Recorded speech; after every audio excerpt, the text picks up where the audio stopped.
The Book of Ruth is often read as the Bible's great romance, a beautiful, gentle love story set in the ancient world. A wealthy man sees a poor, loyal woman gathering grain in his field. He falls in love, he protects her, and he marries her. It feels like a biblical fairy tale, but if we only read it as a romance, we miss the actual story. Because the Book of Ruth was not written to be a simple love story.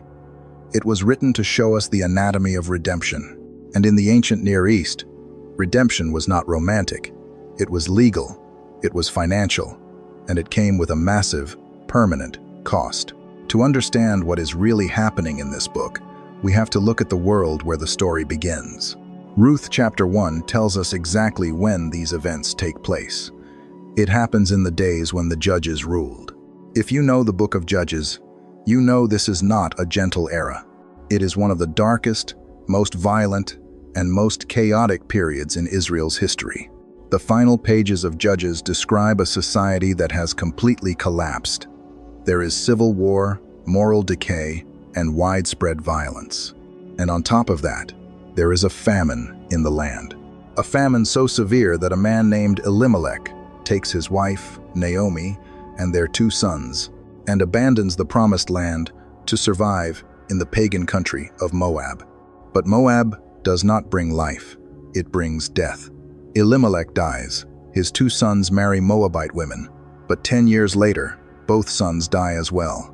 Naomi is left completely empty. She has no husband, she has no sons. In the ancient world, this does not just mean she is lonely. It means she is entirely unprotected. She has no legal standing, no income, and no future. She is a widow in a patriarchal society, which places her at the absolute bottom of the social and economic ladder. When Naomi decides to return to her hometown of Bethlehem, her Moabite daughter-in-law, Ruth, refuses to leave her side. Ruth abandons her own gods, her own people, and her own security to bind herself to Naomi's empty future. They arrive in Bethlehem at the beginning of the barley harvest, 2 widows with nothing to their name. This is not a setting for a romance. This is a setting for survival. They are facing starvation. They are facing the complete extinction of their family line. The land that belonged to Naomi's husband is gone, and she has no way to get it back. And then, a man walks onto the page. His name is Boaz. Most readers assume Boaz is simply the rich, eligible bachelor of the story. But when the writer introduces him in Ruth chapter 2, verse 1, there is a specific detail that changes the entire plot. The text does not just say he is a wealthy man from the clan of Elimelech. It introduces him as a man who holds a very specific relationship to Naomi. In English, we usually read that he is a relative or a kinsman. That sounds like a small background detail, a piece of family trivia, but it is not. In biblical Hebrew, his introduction points toward a distinct, terrifyingly heavy legal role. Boaz is a potential Goel, a Kinsman-Redeemer. This is the central tension of the entire book. Everything that happens from this moment forward hinges on that single ancient word. Because to be a Kinsman-Redeemer was not a title of honor that a man simply wore to look good in the community. It was a crushing legal burden. It required a sacrifice so deep and a cost so high that most men actively tried to avoid it. If Boaz steps into this role, he will not just be doing a favor for a poor widow. He will be surrendering his own wealth and his own name to restore a dead man's legacy. To see why, we have to look at what the word Goel actually meant in the laws of Israel. When modern readers see the word Redeemer, we usually think of it in purely religious terms. We think of salvation, we think of forgiveness, we think of a spiritual rescue. But in the ancient world of the Bible, the word did not begin as a religious concept.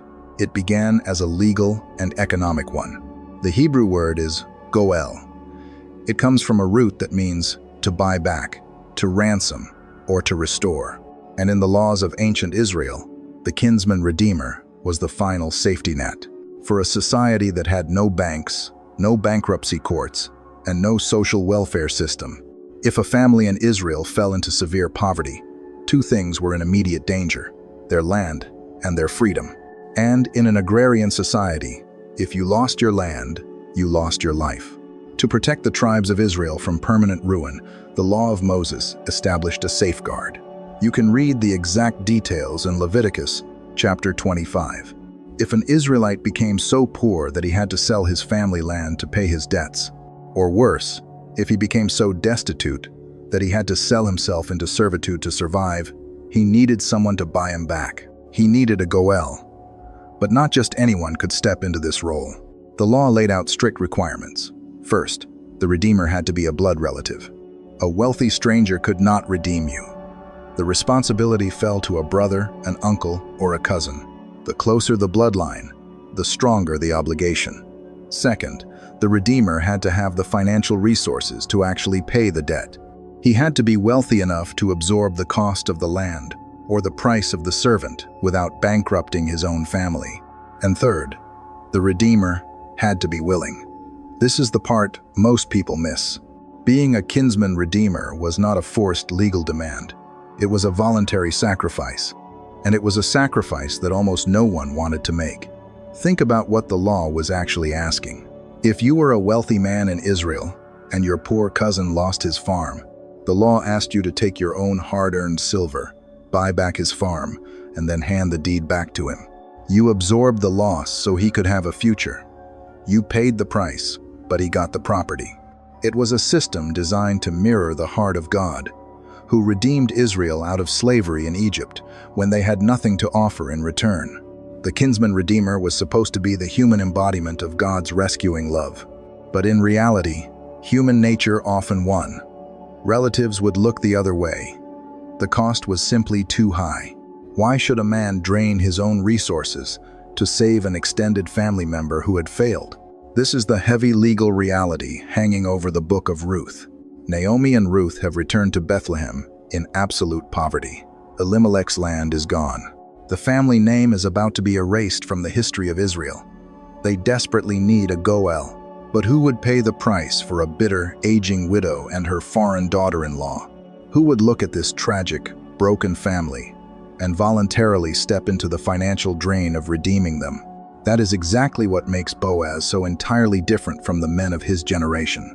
Because when Ruth first meets him, Boaz does not just give her a little charity to ease his conscience.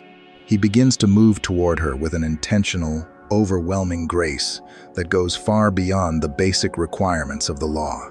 And to see how he does it, we have to follow Ruth out of the safety of the city gates and into the dust of a Bethlehem barley field. Ruth chapter 2 begins with a desperate need. Naomi and Ruth are starving. So Ruth volunteers to go out into the fields to scavenge for dropped grain. The text says she happened to come to the part of the field belonging to Boaz. In biblical storytelling, when the writer says someone happened to do something, it is the quiet language of providence. God is moving the pieces into place.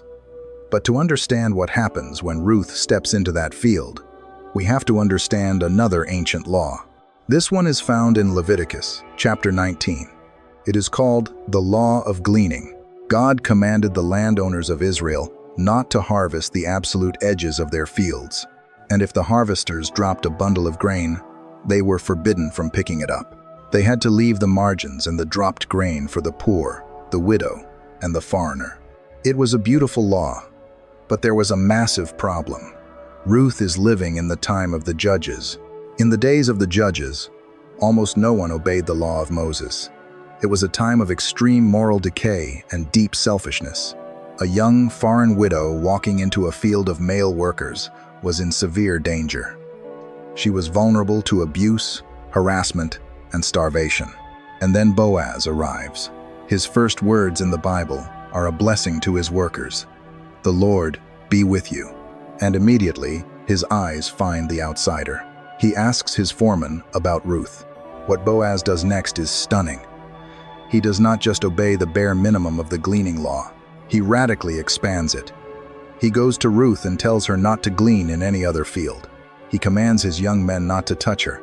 He tells her to drink freely from the water jars his workers have drawn. And then he goes even further. He invites her to sit at his own table with his workers and eat roasted grain. But the most revealing moment happens when she goes back to work. Boaz pulls his harvesters aside and gives them a secret order. He tells them to pull stalks of grain directly from the gathered bundles and deliberately drop them on the ground for her to find. He is legally creating an overflow. He is engineering her success while allowing her to keep her dignity. By the end of the day, Ruth threshes what she has gathered. She brings home an ephah of barley. An ephah is roughly 30 to 40 pounds of grain. It is a staggering amount for a single gleaner. It was enough to feed Ruth and Naomi for weeks. When Naomi sees the massive pile of grain, she is shocked. She asks where Ruth gleaned. And when Ruth speaks the name Boaz, Naomi's entire demeanor changes. Naomi recognizes the name. She knows he is not just a kind farmer. She tells Ruth, "The man is a close relative of ours, one of our redeemers." Suddenly, a spark of hope enters the dark world of the story. Boaz has shown immense kindness. He has provided food and protection. He has acted as a shield for a vulnerable foreigner. But pause for a second and look at the reality of their situation. Food is not redemption. An ephah of barley will keep them alive for a month. But what happens when the harvest is over? What happens when winter comes? What happens when Naomi dies and Ruth is left completely alone? Boaz has been generous, but charity cannot save their bloodline. Charity cannot buy back Elimelech's land. Charity cannot erase the legal death sentence hanging over their family name. To actually save them, Boaz cannot just give from his surplus. He has to take on the full, crushing role of the Goel. He has to pay the ultimate price. And to ask him to do that, Naomi gives Ruth a set of instructions that will lead to the most dangerous and most misunderstood scene in the entire book. The barley harvest does not last forever. Naomi knows that when the grain is fully gathered, the fields will be cleared. The seasonal work will end. Boaz will return to his normal life, and she and Ruth will slowly drift back toward starvation. The window of opportunity is closing. So Naomi gives her daughter-in-law a set of instructions. She tells Ruth to wash, put on her best clothes, and go down to the threshing floor at night. When modern readers look at Ruth chapter 3, they often feel a little uncomfortable. Ruth waits until Boaz has finished eating and drinking. She watches where he lies down to sleep at the edge of the grain pile. Then, in the middle of the night, she approaches quietly, uncovers his feet, and lies down. In our culture, this reads like a scandalous midnight seduction, but this is not a seduction. It is a bold, desperate, legal appeal. At midnight, Boaz shivers, wakes up, startled, and discovers a woman lying in the dark at his feet. He asks, "Who are you?" Listen carefully to how Ruth answers. She says, "I am your servant, Ruth. Spread the corner of your garment over me, since you are a redeemer." The English translation usually says the corner of your garment, but the Hebrew word here is kanaf. It literally means wing. To understand what Ruth is actually doing, we have to look back at what Boaz said to her when they first met in the field. Back in chapter 2, Boaz praised Ruth for leaving Moab to care for Naomi. He prayed a blessing over her, saying, "May you be richly rewarded by the Lord, the God of Israel, under whose wings you have come to take refuge." The word Boaz, used for wings in that blessing, was kanaf. Now, on the threshing floor, Ruth takes his own theological blessing and turns it into a direct, legal demand. She looks at this wealthy, powerful man and essentially says, "You told me God would cover me with his wings. I am asking you to spread your wing over me. You be the answer to your own prayer." In the ancient Near East, spreading a garment over a woman was a symbol of covenant marriage. The prophet Ezekiel uses the exact same imagery in Ezekiel chapter 16 to describe God making a covenant with the outcast nation of Israel. Ruth is not asking for a secret midnight romance. She is asking Boaz to publicly activate his role as the Goel. She is asking him to buy back the lost land of Elimelech, to marry a penniless foreign widow, and to pour his own wealth into a family line that is not his own. It is an incredibly audacious request. She has no right to ask this. She has no leverage. She has nothing to offer him in return. Boaz has every right to send her away in anger. Instead, he is entirely moved. He praises her. He calls her a woman of noble character. He recognizes that she is not chasing after young, wealthy men for her own security, but she is fiercely dedicated to the survival of Naomi's family name. He looks at her in the dark and says, "I will do for you all you ask." It is a moment of massive relief. The Kinsman-Redeemer has agreed to pay the cost, but then Boaz drops a legal obstacle that threatens to destroy everything. In chapter 3, verse 12, Boaz says, "Although it is true that I am a redeemer of our family, there is another who is more closely related than I." The law of redemption is strict. It works by degrees of relation. If there is a closer male relative alive in Bethlehem, the right and the responsibility of the Goel belong to him first.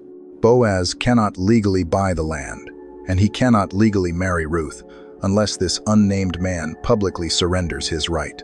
Suddenly, the story is entirely out of their hands. Boaz promises to settle the matter the very next morning at the city gate. And the next morning, we are going to meet this other man. We are going to find out exactly why he walks away. And in his refusal, we will finally see the true, crushing cost of what it means to be a redeemer. The gates of an ancient biblical city were not just a way to get in and out. They were the courtroom. If you wanted to sign a contract, settle a dispute, or make a legal transaction, you went to the city gate. So, the morning after the threshing floor, Boaz goes straight to the gates of Bethlehem. He sits down and waits. Before long, the man he is looking for walks by, the closer relative, the man who has the first right to redeem Naomi and Ruth. Boaz calls him over and tells him to sit down. Then, Boaz gathers 10 elders of the city to act as official witnesses. The court is in session. But there is a fascinating detail right at the beginning of this scene. The biblical writer refuses to give us the other man's name. In Hebrew, Boaz calls out to him, using the phrase, Peloni Almoni. In English, this translates roughly to Mr. So-and-so, or friend, or a certain unnamed person. It is a deliberate literary snub. This is a story entirely about the preservation of a family name. But because this closer relative refuses to preserve someone else's name, the Bible erases his. He is remembered only as the man with no name. But his decision at the city gate is vital, because it reveals exactly how the role of the Kinsman-Redeemer actually worked.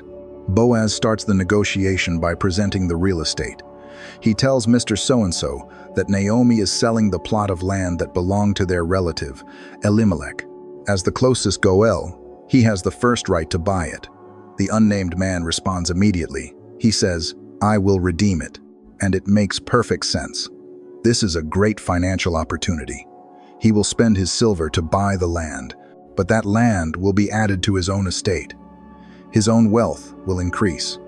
His own legacy will grow. He is happy to be the redeemer when it benefits him. But Boaz is not finished. He looks at the man and reveals the second condition. Boaz says, "On the day you buy the land from Naomi, you also acquire Ruth the Moabite, the dead man's widow, in order to maintain the name of the dead with his property." Instantly, the other man's mind changes. He backs out of the deal completely. He tells Boaz, "I cannot redeem it for myself, lest I impair my own inheritance. You take my right of redemption yourself." Why did he change his mind so fast? What suddenly terrified him about this transaction? It was the true cost of redemption. The unnamed relative realizes that if he marries Ruth and they have a son, that son will legally be considered the heir of Elimelech, the dead man. That son will inherit the piece of land. Think about the math. The Redeemer would have to spend his own money to buy the field. He would have to spend his own resources to provide for Naomi and Ruth. He would have to raise a son. But when that son grew up, the field would not belong to the Redeemer. It would belong to the son, under the name of Elimelech. The Redeemer would lose his money. He would lose the land. He would absorb the entire financial drain, and someone else's name would go on the deed. He says he cannot do it because it would ruin his own inheritance. He is protecting his own empire. He is protecting his own legacy. This is what normal looks like. The unnamed man is not necessarily an evil villain. He is just making a safe, calculated, self-preserving financial decision. He refuses to decrease so that someone else can increase. He takes off his sandal, hands it to Boaz as a sign that the transaction is transferred, and he walks out of the story forever. He leaves the crushing legal burden sitting directly in front of Boaz. But what Boaz does next is going to reshape the entire history of Israel.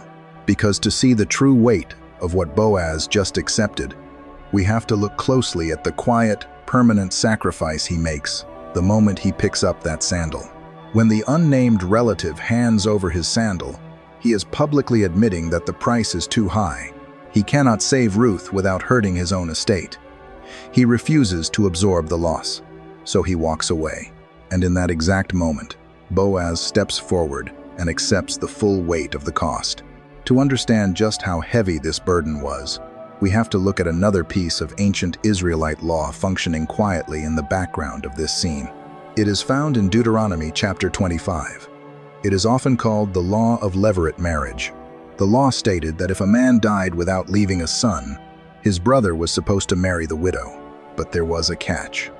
The first son born to them would not carry the living brother's name. He would legally carry the dead brother's name. The purpose was demanding but beautiful. It ensured that a dead man's lineage was not erased from the tribes of Israel, and his family land remained secure. Boaz is not Elimelech's brother. He is an extended relative. The strict law of Deuteronomy 25 did not formally force him to do this. But Boaz takes the spirit of that law and merges it with his role as the Kinsman-Redeemer. He voluntarily takes on a massive legal and financial drain. Look at exactly what he declares to the elders at the city gate in Ruth chapter 4, verse 10. He says, "I have acquired Ruth, the Moabite, Mahlon's widow, to be my wife, in order to maintain the name of the dead with his property, so that his name will not disappear from among his family or from his hometown." Listen to the repetition of that phrase. To maintain the name of the dead. This is the true cost of redemption. Boaz is a wealthy man. He has his own estate. He has his own legacy to build. But he looks at this impoverished foreign widow and chooses to absorb her poverty into his wealth. He uses his own silver to buy back Elimelech's land. He brings Ruth into his own home. He provides for her and Naomi. And when he and Ruth have a son, that child will legally inherit Elimelech's land, not Boaz's. Boaz is literally paying to build someone else's house. In a culture obsessed with leaving a personal legacy, Boaz is willing to let his own name take a back seat. He is willing to decrease his own estate so that the family of Elimelech can be restored. This is not just a rich man doing a favor. It is a profound act of self-emptying. The Hebrew word for this kind of loyal, sacrificial love is hesed. It is a covenant love that goes far beyond what is required. It is a love that pays the cost when the other person has absolutely nothing to give in return. Boaz models hesed. He takes the sandal, he buys the land, he marries the girl. And a short time later, the writer tells us that the Lord enables Ruth to conceive, and she gives birth to a son. The women of Bethlehem gather around Naomi. The woman who came back to the city bitter and empty is now holding a baby in her arms. The women praise God, and they say, "Praise be to the Lord, who this day has not left you without a redeemer." The family line is saved. The land is secure. The story of Ruth and Naomi seems to have reached a peaceful conclusion. Boaz made the sacrifice, believing he was simply doing the right thing for a broken family in his hometown. He believed he was giving up part of his legacy to save someone else. But God does something staggering with this quiet sacrifice. Because by surrendering his legacy at the city gate, Boaz accidentally secured the most important legacy in the history of the world. To see it, we only have to read the final verses of the book. The Book of Ruth could have ended right there. A baby is born, the land is restored, and the widow is safe. It is a beautiful, complete conclusion. But the writer of Ruth does not stop with the birth of the baby. He adds a final paragraph. He ends the book with a genealogy. To modern readers, a list of ancient names usually feels like the driest part of the Bible. We tend to skip over genealogies to get to the action. But in ancient biblical literature, A genealogy is not just a list of names. It is a theological map. It is designed to show you exactly what God was building in the dark, behind the scenes, while the characters were just trying to survive. The women of Bethlehem give the baby a name. They call him Obed. And then, the narrator steps in and drops a massive historical revelation. Obed became the father of Jesse, and Jesse became the father of David. Suddenly, the camera pulls back. The entire scale of the book expands. This was never just a story about a localized famine. It was never just a peasant romance between a farmer and a gleaner. The entire time, the Book of Ruth has been the prologue to the throne of Israel. Pause for a second and look at what was actually at stake on that threshing floor and at the city gate. If Boaz had acted like the unnamed relative, if he had looked at the cost of redemption and said, "It is too expensive," if he had protected his own wealth, his own estate, and his own name, and walked away, the line would have been severed. The royal lineage of the greatest king in Israel's history was hanging by a single thread. It was kept alive only because one man was willing to embrace the crushing cost of being the Goel. Boaz thought he was just doing a localized act of covenant love.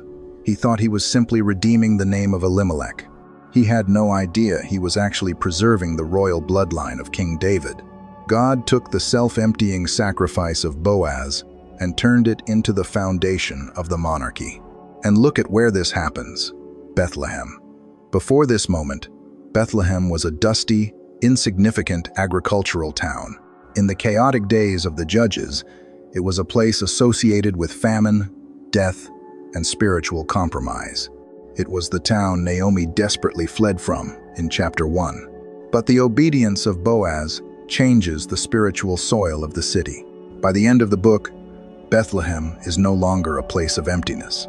It is a place of bread. It is a place of redemption. It has become the cradle of the king. The final verses of chapter 4 list the generations: Perez, Hezron, Ram, Aminadab, Nahshon, Salmon, Boaz, Obed, Jesse, David. It is a steady, rhythmic march of grace, proving that God was moving through history even when the days were dark. But David is not the final fulfillment of this story. The genealogy at the end of Ruth is not the end of the map. It is only the halfway point.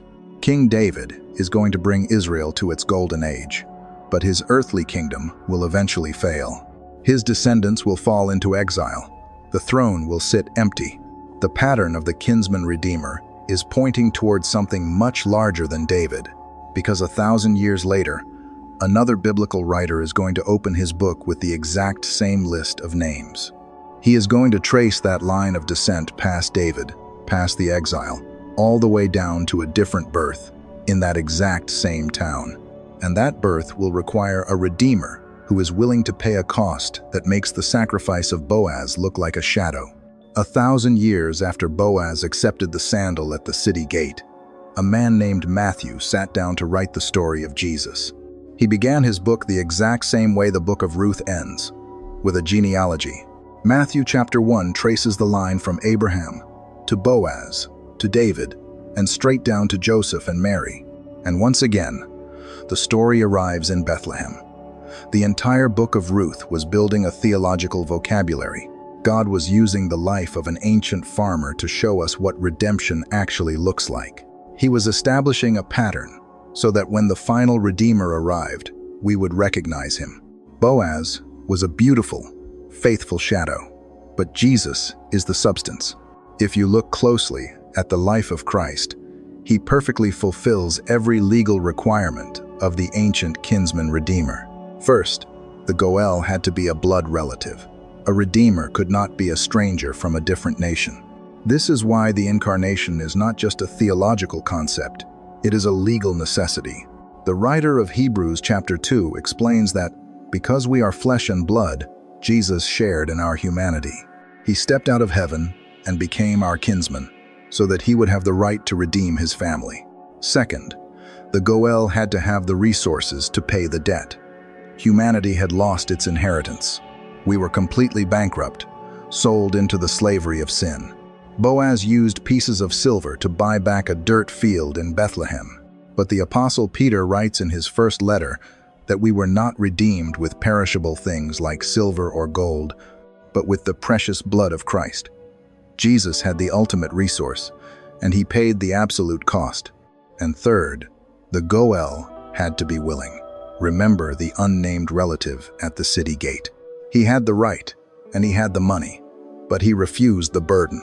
He looked at the impoverished widow and decided that saving her would ruin his own estate. He protected his own name. He walked away. But look at Jesus.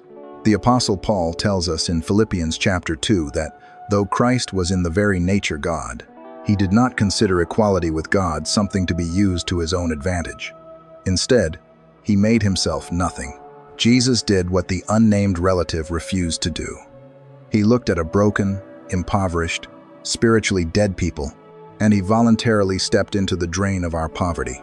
The New Testament says he became poor, so that through his poverty, we might become rich. He allowed himself to be broken, to buy back the lost estate of humanity. When we read the story of Ruth, we are not supposed to identify with Boaz. We are Ruth. We are the outsider, the impoverished, the ones with no legal standing, sitting at the edge of the world, hoping for grace. And Jesus is the true and better Boaz. He is the one who comes to us in our darkest moment, spreads the wings of his covenant over us, and says, "I will pay the cost." If this journey through the Book of Ruth has helped you see the quiet architecture of Scripture, subscribe to the channel.